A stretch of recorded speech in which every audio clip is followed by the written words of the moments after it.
Hey everyone, good morning and welcome to this special edition Versus Style episode of What's in the Garage. Today we're going to be comparing Yamaha's 2025 MT-07 and Honda's 2025 CB750 Hornet, two mid-sized naked bikes from the respective Japanese manufacturer. A lot that's different between these two bikes, so let's get into it. All right everyone, there it is, MT-07 on the right and CB750 Hornet on the left. Both of these are new for 2025. MT-07 has been updated for 2025 and the CB750 is all new in the United States.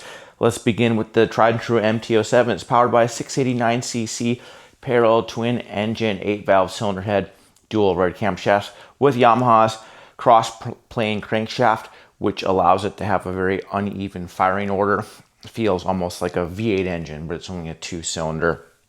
6-speed transmission, cable actuated clutch, but there is no slipper function.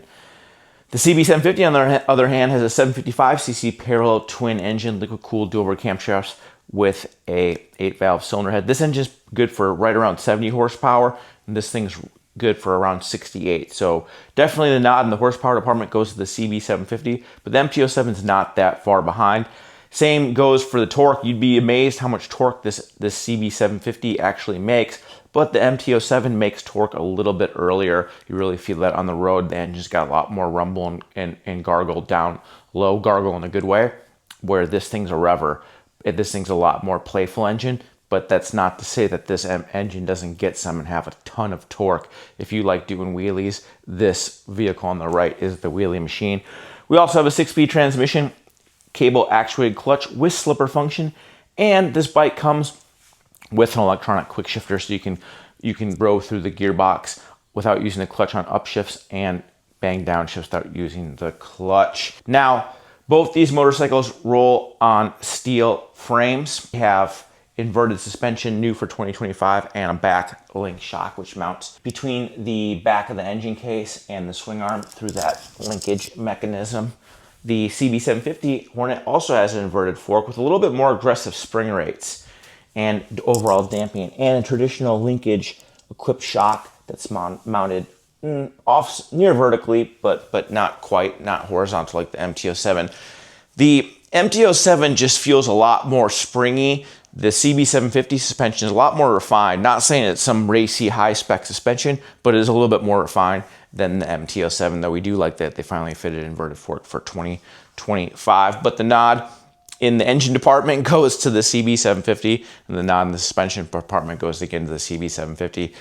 Now, in terms of brakes, we have triple disc hydraulic brakes up front with a big rear disc brake out back. Same with the CB750. This thing has pedal style rotors with Nissan radial mount calipers and that rear disc right there. Overall, I like the braking capabilities on the CB750 a little bit better than the Honda. The brakes on the CB750 are a little bit sharper, a little bit more performance. Again, not really radically racy brakes, but a little bit more sharper than the slightly wooden feeling MT-07. The MT-07 is really orientated for a newer rider, where the CB750 is too, but it's also got it's got enough performance in it to satisfy more veteran riders. Of course, both these bikes have ABS. Let's talk about the ergonomics and the seating position. As you can see, the handlebar on this bike is a lot nicer, a lot more beefier, but it is rolled back. You can adjust it by rolling it forward. The handlebar is a lot more wimpy looking, but we do like the bar bend better. We also like just the ergonomic triangle of this bike. The seat is very comfortable, and it's got a really good distance between the foot peg and the seat.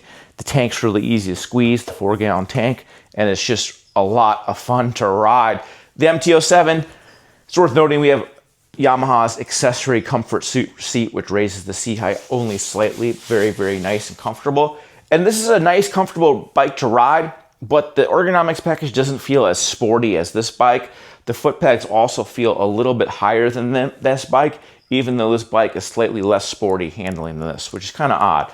But still, it's nice. We do like how narrow this bike is, even though this bike's very narrow too with the cutouts. When you're riding, this bike just feels a little bit more narrow. It's not by a lot, but it is worth mentioning. Overall, again, another win for the CB750 Hornet. We really like the ergonomics on this bike. They're more versatile and well-rounded, whether you're a new rider or a more veteran rider. Which brings us to the electronics department.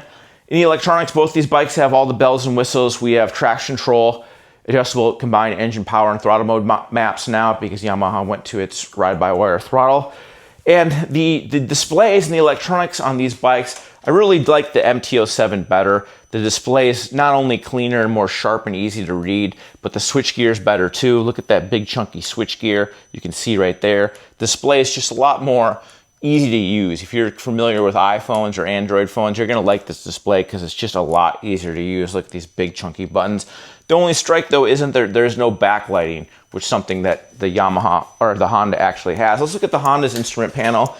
Here it is. We put it in a similar mode, so white font with black numbers. And it doesn't look so bad from here, but you start getting into the switch gear. Look how small that button is. Yes, it's backlit, but look how small it is.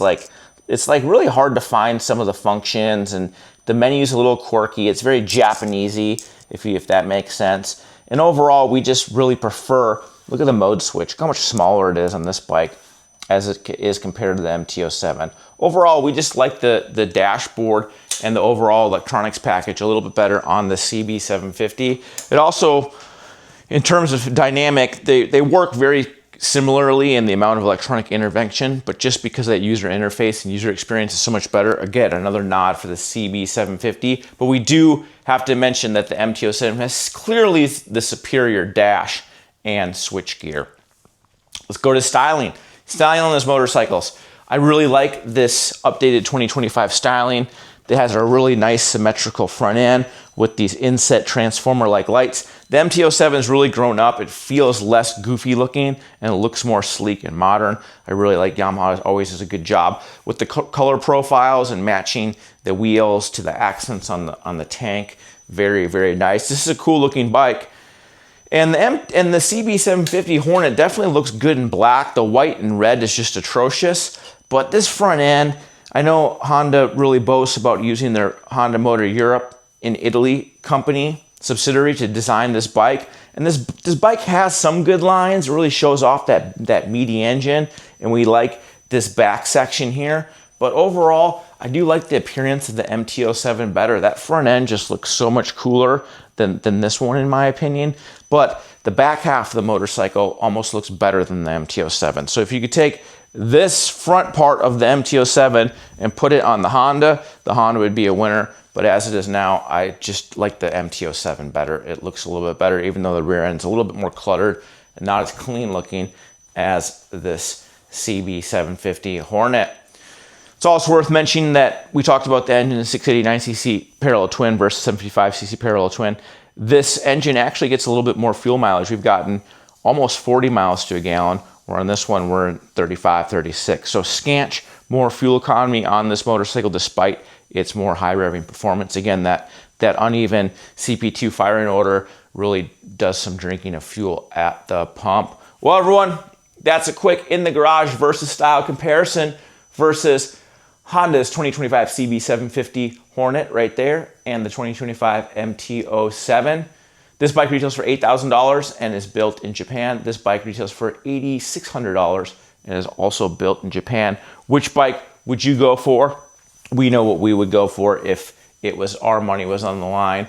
We'd probably go with the Honda CB750 as long as you can live with the looks of it. It's $600 cheaper. It has better powertrain, engine performance, chassis is a little bit sharper, better brakes. The user interface is not anywhere near as good as the MT-07, but we can live with it just based on its performance. And if you're looking for a bike that's going to be equal parts beginner, novice friendly, and still have some performance in there for all of you veteran riders who are more experienced, like to go fast, you're really going to like the CB750. However, if you're a new rider who's going to do more street riding in town, less sport riding, the MT-07 is still a great bike. It's really easy to ride. It's got a lot of low-end power. It looks super cool. It feels a little bit more narrow. Yeah, it's not quite as sporty as the CB750, but then again, if you're not going to be riding in those kind of environments, who really cares? And again, that dashboard and switchgear on this bike is head and shoulders better than the CB750. Well, everyone, there you have it. This wraps up our inaugural versus style comparison versus in the garage versus style comparison of the CB750 Hornet and the MT-07. What'd you think? Did we do okay? Sound off in the comments and give this video a thumbs up if you liked it.